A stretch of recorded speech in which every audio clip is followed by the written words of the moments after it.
Okay students, आज हम करेंगे आपका लेसन नंबर 8 कारक। ठीक है। कारक वह व्याकरणिक कड़ी है जिसके माध्यम से वाक्य में प्रयुक्त संज्ञा या सर्वनाम से वाक्य में आई क्रिया का संबंध जुड़ता है। मतलब जिसके माध्यम से संज्ञा या सर्वनाम जो क्रिया वाक्य में आते हैं उसके साथ क्रिया का जो संबंध जोड़ते हैं उसे क्या बोलते हैं? कारक। पहले मैं ये आप एग्जाम्पल पहले पढ़ो फिर आपको समझ में आएगा। जैसे फर्स्ट एग्जाम्पल है, मुकेश ने किताब पढ़ी। इसमें ने वर्ड जो है वो कारक है। कैसे कारक है मैं बताती हूँ। मुकेश किताब पढ़ी, ये कोई सार्थक वाक्य नहीं है। मुकेश जो है इसमें करता है, किताब पढ़ी ये उसकी क्रिया है। अब संज्ञा और क्रिया दोनों कड़ियों को जोड़ने का काम किसने किया है? ने। तो ने हमारा क्या आ गया? कारक चिन्ह। ओके, इसको बोलते हैं कारक। इस तरह अब हम डेफिनेशन करेंगे, अंडरलाइन कर लेना आप। किसी वाक्य में प्रयुक्त संज्ञा अथवा सर्वनाम के जिस रूप से उसका संबंध किसके साथ जोड़ा जाता है? वाक्य की क्रिया से जाना जाए उसे कारक कहते हैं।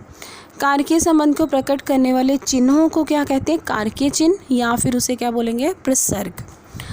कारक का भेद आ गया। नेक्स्ट टॉपिक, कारक के मुख्य रूप से 6 भेद होते हैं, परंतु संबंध और संबोधन को भी लगभग कारकों में ही गिना जाता है। तो उसको पर हम कारक ना कह के उपकारक कह सकते हैं। इस तरह से कुल मिलाकर हमारे पास कितने हो गए? 8 कारक। ये है हमारे कारकों के नाम और ये है उसका प्रभाव, मतलब उसकी डेफिनेशन कह सकते हैं आप, और ये उसके हैं विभक्ति चिन्ह या प्रसर्ग। ओके, फर्स्ट है हमारा कर्ता कारक, क्रिया को करने वाला। कर्ता किसको बोलते हैं? क्रिया को करने वाला। और इसका कारक चिन्ह विभक्ति चिन्ह क्या है? ने। कर्म कारक, जिस पर क्रिया का फल पड़े, और इसका विभक्ति चिन्ह आपको कौन सा मिलेगा? को। करण कारक, वह साधन जिससे क्रिया संपन्न होती है, मतलब जौन से साधन से हम क्रिया जो है वो पूरी होती है। संप्रदान, जिसके हित के वास्ते क्रिया हो, हित मतलब भलाई के लिए क्रिया हो। इसके लिए इसका जो प्रसर्ग जो विभक्ति चिन्ह है वो क्या है? के लिए या को। अब है हमारा फिफ्थ अपादान, जिससे अलग होने का भाव प्रकट हो, मतलब क्रिया अलग होने का, उसको बोलते हैं से। ये प्रसर्ग कौन सा है? इसका विभक्ति चिन्ह से। संबंध, क्रिया के अतिरिक्त अन्य पदों से संबंध बताने वाले। ठीक है, क्रिया के अतिरिक्त अन्य जो पद हैं उनसे संबंध जब बताता है तो उसको बोलते हैं संबंध कारक। का, के, की इसका विभक्ति चिन्ह है। अधिकरण में आएगा क्रिया का काल या स्थान, में, पर। ठीक है। संबोधन, जिस संज्ञा को संबोधित किया जाए, हे, अरे आदि। अभी हम इसका थोड़ा सा विस्तार पूर्वक पढ़ेंगे फिर आपको ये चार्ट पूरा समझ में आ जाएगा।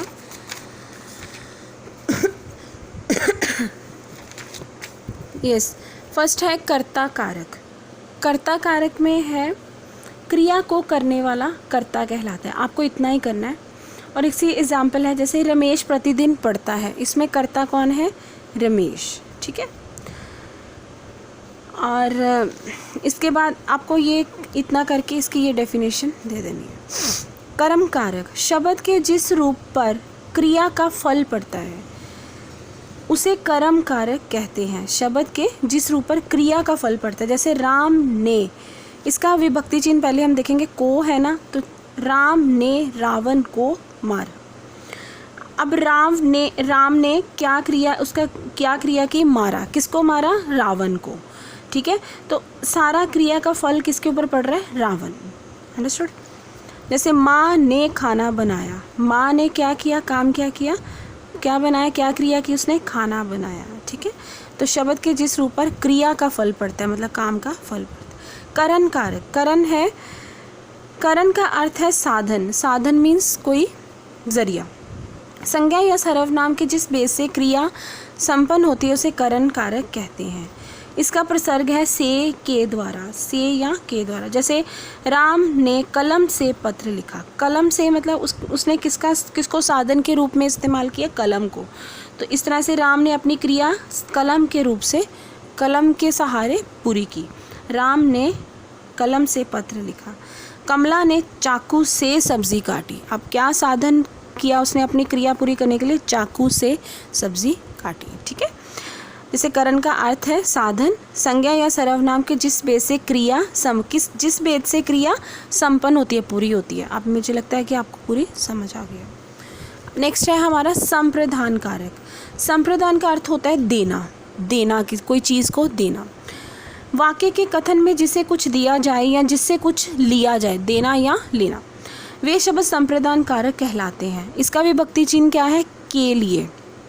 कभी कभार को भी हम लगाते हैं, ठीक है। जैसे राष्ट्रपति ने अनाथों के लिए अनाथ आश्रम बनवाए, ठीक है। तो थैले में पुस्तक है, टेबल पर कलम है। इसका मतलब कुछ जैसे गरीबों को दान दो, गरीबों को दान दो। देना इसमें क्या है? इसमें भी क्या आपको चिन्ह आ रहा है? देना, कुछ देना है। तो गरीबों को दान दो। अनाथों के लिए अनाथ आश्रम बनाए, इसमें प्रसर्ग आ गया के लिए और इसमें को। अपादान अब हमारा आ गया। अपादान कारक में क्या आता है? इसमें अलग होने का भाव आता है। सपोज जैसे पेड़ों से पत्ते गिर रहे हैं, मतलब पत्ते जो है वो पेड़ों से अलग हो रहे हैं। बाल्टी से पानी निकालो, तो ये बाल्टी से पानी को अलग करने का भाव है। स्टेशन से गाड़ी निकल गई, अब गाड़ी जो है वो स्टेशन से निकल गई है, मतलब स्टेशन को छोड़ गई है, तो अलग होने का भाव जिसमें हमें दिखाएगा। इसका प्रसर्ग से है। जैसे अब हम इसकी डेफिनेशन करेंगे, आपको देखना। संज्ञा अथवा सर्वनाम का वह रूप जिसके द्वारा अलग होने, लगने, डरने, सीखने या तुलनात्मक का बोध हो, मतलब अलग होने का बोध हो, उसे आप सिंपली करोगे संज्ञा अथवा सर्वनाम का वह रूप जिससे अलग होने का बोध हो। संबंध कारक क्या है? जिस कारक से वस्तुओं के आपसी संबंध का बोध हो, ठीक है। जैसे ये रमेश का घर है, ये रमेश का घर है, संबंध आ गया ना कि किसका घर, इसकी जो है विभक्ति चिन्ह वो है का के की। सोनू अरुण का भाई है, तो यहाँ पर भी संबंध शोर है, सोनू अरुण का भाई है। तो क जो है इसमें क्या है आपका? विभक्ति चिन्ह संबंध कारक का। नेक्स्ट हम करेंगे अधिकरण कारक। अधिकरण कारक में क्या है? संज्ञा के जिस रूप से क्रिया के आधार का बोध हो। इसका ये आप डेफिनेशन बताती हूँ आपको। जैसे इसका जो है विभक्ति चिन्ह है वो है में या पर। आधार होता है बेस, ठीक है। जैसे लड़का झूले पर झूलता है, इसका बेस क्या है? किसके ऊपर झूल रहा है? वो झूले पर, ठीक है। तो किसका सहारा ले रहा है? झूला। लंगूर डाल पर बैठा है, लंगूर बैठा है लेकिन किस पर बैठा है? किसको बेस बनाया हुआ है उसने? डाल। तो डाल पर इसका विभक्ति चिन्ह है, ठीक है। इस तरह से छत पर लड़के बैठे हैं, लड़के बैठे हैं लेकिन उन्होंने बेस किसको बनाया? छत को। इस तरह से है। अब आप डेफिनेशन करोगे आपको समझ आ जाएगा। संज्ञा के जिस रूप से क्रिया के आधार का बोध हो, ठीक है, वह अधिकरण कारक कहलाता है। संबोधन कारक, शब्दों का वह रूप जिसके द्वारा किसी को पुकारा जाता है या संबोधित किया जाता है, उसे संबोधन कारक कहा जाता है। जैसे हे, अरे, ओ आदि। जैसे ओ भाई साहब क्या समय हो रहा है, अरे कहाँ जा रहे हो, इस तरह से जो संबोधन में किसी को बुलाते हैं, हे भगवान ये क्या किया, इस तरह। ये आपका था फुली लेसन, जो इसको आप अच्छे से कर लेना, इसके डेफिनेशन और इसके भेद और उसके विभक्ति चिन्ह और एक एक एग्जाम्पल कर लेना, ठीक है। आगे है कारक के किसे कहते हैं? उदाहरण देकर समझाइए। हम सब क्वेश्चंस कर आए हैं पीछे। कारक के कितने भेद हैं? सभी के नाम व विभक्तियाँ लिखकर एक एक उदाहरण दे। कर्म कारक अथवा करण कारक में क्या अंतर है? ये अपने डेफिनेशंस में अभी कराएं। संबंध कारक और संबोधन कारक में अंतर, दोनों की डेफिनेशन लिख के आपको अंतर स्पष्ट कर देना एक एक एग्जाम्पल देके। नेक्स्ट है कारक के कितने भेद होते हैं? 6 भेद होते हैं। क्रिया को करने वाला क्या कहलाता है? कर्ता, ठीक है, क। नेक्स्ट है हमारा करण का क्या अर्थ है? करण हमने पढ़ा था साधन, है ना। संज्ञा के जिस रूप से क्रिया के आधार का बोध हो उसे क्या कहते हैं? ये भी हम पढ़ चुके हैं। आधार जिसमें ये बताया गया है, ये है हमारा अधिकरण कारक, ये जो हमने बताया। नेक्स्ट है निम्नलिखित वाक्यों में ने प्रसर्ग का प्रयोग करके पुनः वाक्य लिखना। ने को हमने ऐड करना है इस वाक्य में। जैसे है रमन गाना गा रहा है, रमन ने गाना गाया। रमन स्कूल जाएगा, रमन ने स्कूल जाना है।